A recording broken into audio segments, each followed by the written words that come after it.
Hello everyone! The F1 season is in its summer break, no races for a month. So I decided to do something different.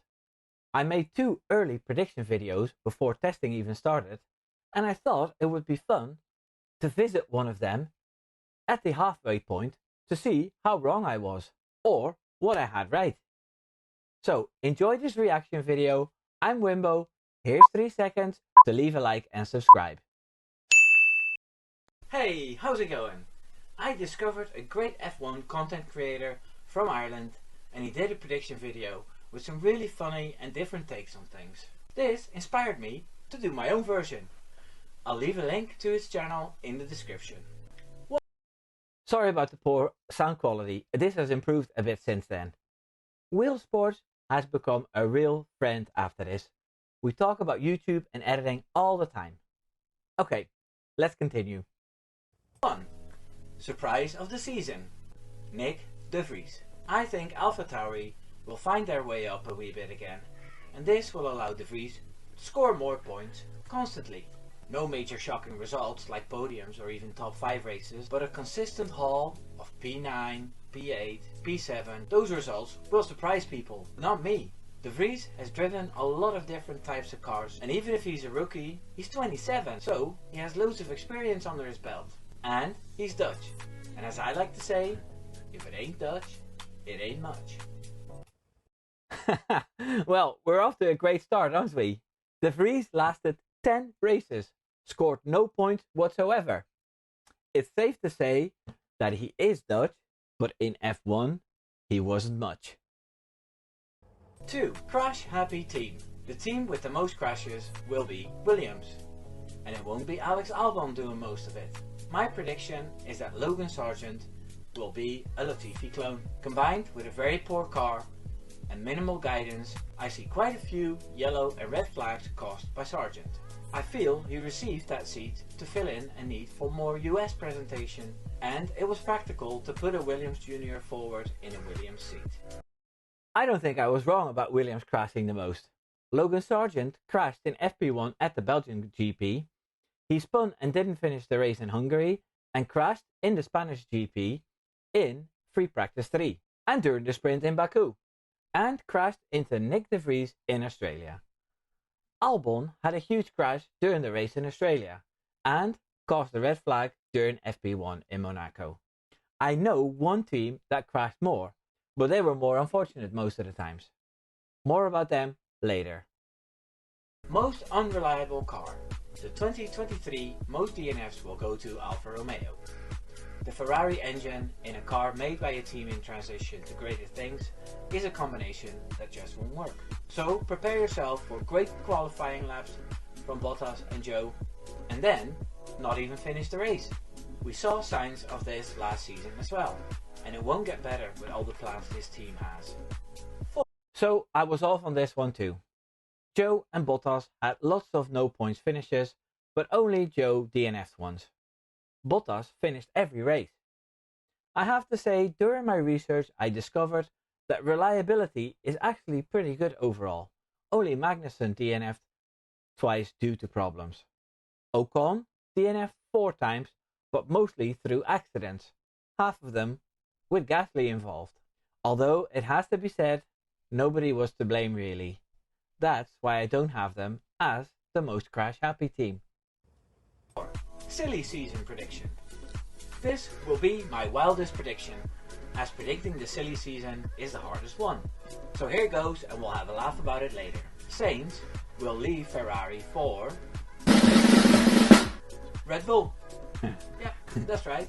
He'll fight so hard with Leclerc that Vasseur has to step in, and Perez is out of a contract at the end of 2023. I once heard Mark Hughes from the race describe that the way Sainz prefers his car comes closest to how Verstappen prefers his car, with a pointy nose and a loose rear.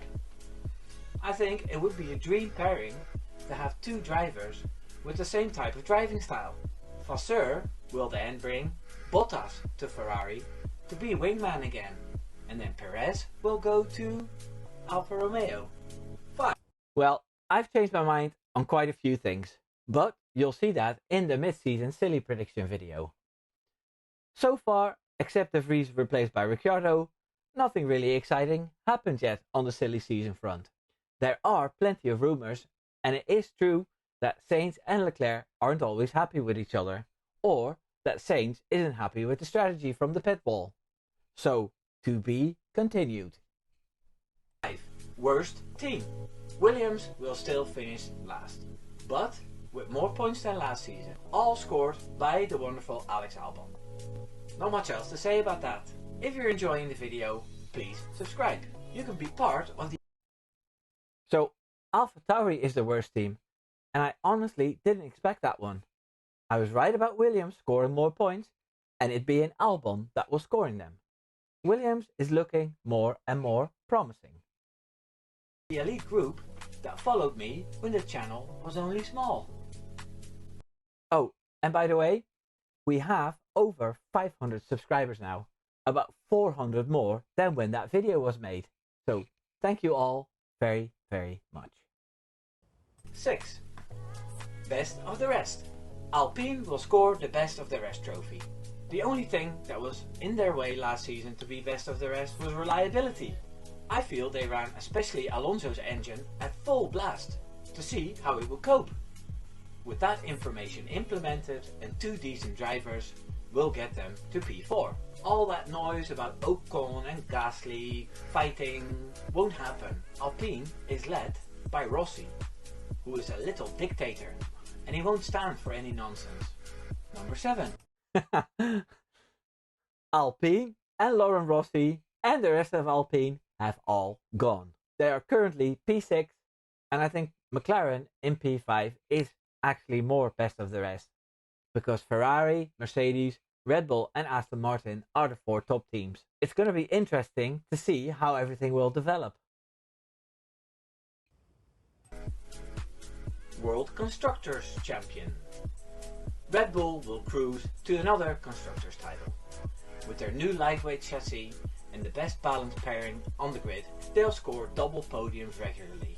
I know our English friends are rubbing their hands together to see a fallout after what happened in Brazil. This won't happen. Verstappen set a precedent with simply keeping his position, and Perez was reminded of his place in the team.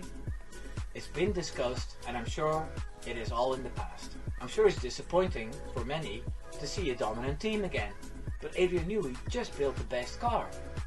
The other teams need a wee bit longer to catch up. Yep, easy peasy lemon squeezy. I knew that package was hard to beat. And Perez and Verstappen are alright with each other, although every once in a while, a little thing happens, but no big problems.